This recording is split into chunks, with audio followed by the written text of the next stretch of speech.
ওকে। প্রিয় শিক্ষার্থীরা, লাইটফে স্কুল কর্তৃক আয়োজিত অনলাইন ক্লাসে আরেকবার তোমাদের স্বাগত জানাচ্ছি।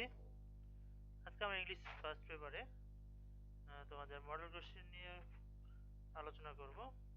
তোমরা তোমাদের গ্রামার উইথ অ্যাডভান্স লার্নার যে বইটা আছে সেখানে মডেল নাম্বার 4-এ যাও। আজকে আমরা মডেল নাম্বার 4 পড়ব।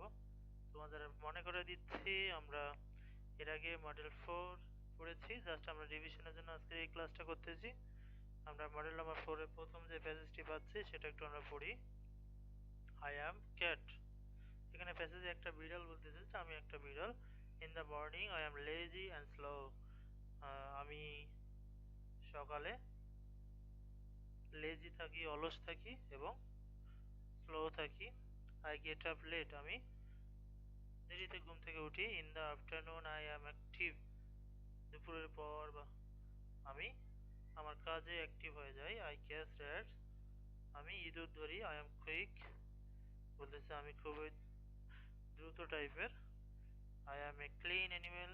দেখবো যে বিড়াল সবসময় পরিষ্কার পরিচ্ছন্ন থাকতে পছন্দ করে, সেটা এখানে বলেছে যে আমি একটা পরিষ্কার একটা প্রাণী। I wash myself everyday. আমি আমার নিজেকে প্রত্যেক দিন পরিষ্কার করি বা পরিষ্কার রাখি। তারপরের প্যাসেজে পরের প্যারাতেই বলতেছে একজন আই অ্যাম ক্রো। একটা কাক হয়তো বলতেছে যে আমি একটা কাক। I live in a tree. আমি একটা গাছে বাস করি। I get up early in the morning. I am active all the day. কাক সারাটা দিন অ্যাক্টিভ থাকে। I fly in the sky and look for food. আমি আকাশে উড়ি এবং খাদ্যের সন্ধান করি। Sometimes I take food from people. আমি মাঝে মধ্যে মানুষের থেকেও, লোকালয় থেকেও আমি খাবার সংগ্রহ করি। I am very quick. যে আমি খুবই দ্রুত টাইপের প্রাণী। Sometimes I eat dirty things. মাঝে মধ্যেই আমি ময়লা খাবারও খেয়ে থাকি। এই হচ্ছে মোটামুটি প্যাসেজটির পরে কি কি প্রশ্ন আছে সেগুলো একটু আমরা ম্যাচ করে নেই। এখানে কলাম এ এবং কলাম বি কিভাবে ম্যাচ করতে হয় তোমরা ভালো করে জানো। এ লেজি, এই লেজির সাথে কোনটা মিল হবে? এ প্লাস, যদি 3 নম্বরটা হয় এ প্লাস 3, যদি এখানে যদি 4 নম্বরটা হয় তাহলে এ প্লাস 4। এরকম করে যেটার সাথে যেটা মিল হবে তোমরা নিজেরা নিজেরা চেষ্টা করবে।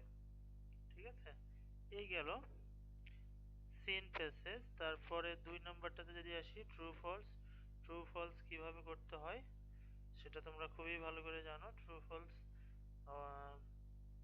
নতুন করে বোঝানোর কিছু নেই, যেহেতু এটা রিভিশন ক্লাস। এর আগের ক্লাসে আমরা এটা করেছি। তারপরে 3 নম্বরটা দেখো, 3 নম্বরে কিছু কোশ্চেন আছে, সেগুলো অ্যান্সার করতে হবে। এখানে এ নম্বরটা যদি who is lazy and slow in the morning. কে অলস এবং স্লো থাকে সেই সকালে? এটা definitely a cat. What does the cat eat. একটা বিড়াল কি খায়? The cat eats rat. এরকম করে তোমাদের অ্যান্সারগুলো তোমরা করে নিবে। আর অ্যান্সার শিটটা আছে, প্রথমে নিজে চেষ্টা করবে, যদি একান্তই না পারো সেক্ষেত্রে অ্যান্সার শিট ইউজ করতে পারো বা ব্যবহারটা করতে পারো। এই যা এরপরে যে 4 নম্বরটা আছে, 4 নম্বরটা তোমাদের পড়ার কোনো দরকার নেই এটার। তাই আমি পড়তে ডিসকারেজ করতেছি, পড়তে হবে না। হ্যাঁ, তারপরে পরের পেজে যদি আমরা যাই, এখানে পরের পেজে দেখো আনসিন একটা প্যাসেজ আছে। আনসিন প্যাসেজটা আমরা একটু পড়ে নিই। সাম ফ্রগস আর ক্রকিং ইন এ পন্ড। একটা পুকুরে কিছু ব্যাঙ নিজেদের মতো খেলতেছিল বা শব্দ করতেছিল, যেটাই মনে করো। Two boys are walking by the pond. দুইটা বালক সেই পুকুরটার পাশ দিয়ে যাচ্ছিল। They see the frogs. সেই দুইটা বালক সেই ব্যাঙগুলোকে দেখলো। They start throwing stones at the frogs. বালকগুলো একটু দুষ্টু টাইপের ছিল, সেজন্য তারা এখন ঢিল মারতেছে সেই ব্যাঙগুলোকে। They kill a frog and frighten some others. Already তারা একটা ব্যাঙকে মেরে ফেলেছে এবং যে বাকি যেগুলো আছে কিছু কিছু তাদেরকে ভয় দেখাতে সমর্থ হয়েছে বা ভীত করতেছে, এটা বলেছে। The boys are loving. এই যে একটা ব্যাঙকে মেরেছে, অন্যদেরকে ভয় দেখাচ্ছে, এগুলো করে সেই বালক দুইজন হাসতেছে। And old frog raises is head. একটা বৃদ্ধ ব্যাঙ তার মাথা এবং says angrily, ডেফিনেটলি রাগ হওয়াটা স্বাভাবিক। রাগ হয়ে বলতেছে যে স্টপ থ্রোয়িং স্টোনস অ্যাট আস, বলতেছে যে থামো, আমাদের দিকে যে ঢিল মারতেছো সেগুলো মারা বন্ধ করো। Horse play to you is dead to us, যেটা তোমাদের জন্য খেলা সেটা আমাদের জন্য মরণের কারণ। এইভাবে সে বলতেছিল। এই হচ্ছে প্যাসেজটা। এখন প্যাসেজটার মধ্যে কিছু 5 নম্বরে দেখো fill in the gaps আছে। the two boys were walking by the side of a, এখানে কি হবে, font এইরকম। তারপর they saw some frogs dash, এটা হবে croaking। এইভাবে তোমাদের অ্যান্সার গুলো তোমরা করে নিবে। তারপরে যদি যাই আমরা, এখানে দ্য বয়েজ থ্রু, এগুলো অ্যান্সার তোমাদের ডেফিনেটলি এর আগে পড়েছো তো, পারবে, আমি আশা করি যে তোমরা পারবে। তারপরে আমরা দেখতেছি এখানে ট্রু ফলস, সেই আগের মতো ট্রু ফলস কিভাবে করতে হবে না করতে হবে সেগুলো বলা আছে। ট্রু ফলস গুলো তোমরা দেখে নিবে। তারপরে আমরা আসি 7 নম্বরে। এখানে 7 নম্বরে আছে কিছু কোশ্চেন এবং সেগুলো অ্যান্সার করতে হবে। What are the frogs doing, the frogs are croaking, এগুলো বলা আছে। How many boys are walking by the pond, কয়জন বালক ছিল, দ্য বয়েজ ছিল two boys are walking. Who killed a frog, the boys kill a frog. এরকম করে তোমাদের অ্যান্সার গুলো জাস্ট করে দিবে। এগুলো অনেক সিম্পল, তোমাদের তোমরা যদি একটু যদি পড়ে থাকো এর আগে তাহলে হয়তো পারবে। রিভিশন ক্লাস যেহেতু তোমাদের সমস্যা হওয়ার কথা না।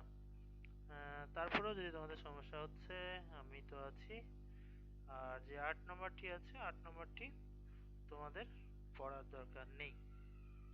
হ্যাঁ, এখান থেকে তোমাদের এইচডব্লিউ আমি দিয়ে দিচ্ছি, মেনশন করে দেওয়া আছে দেখো।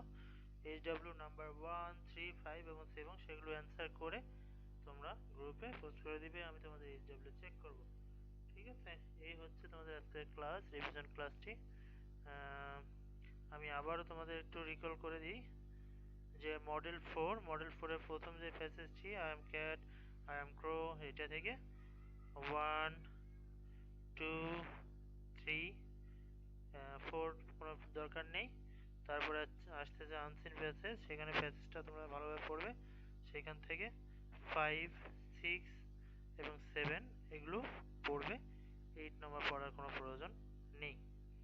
ঠিক আছে, তোমাদের ক্লাসটি আর বড় না করি, তোমাদের সুস্থতা কামনা করতেছি, তোমাদের পড়াশোনা সুন্দরভাবে যাতে কন্টিনিউ থাকে সেই কামনা করতেছি। আজকের মতো আল্লাহ হাফেজ।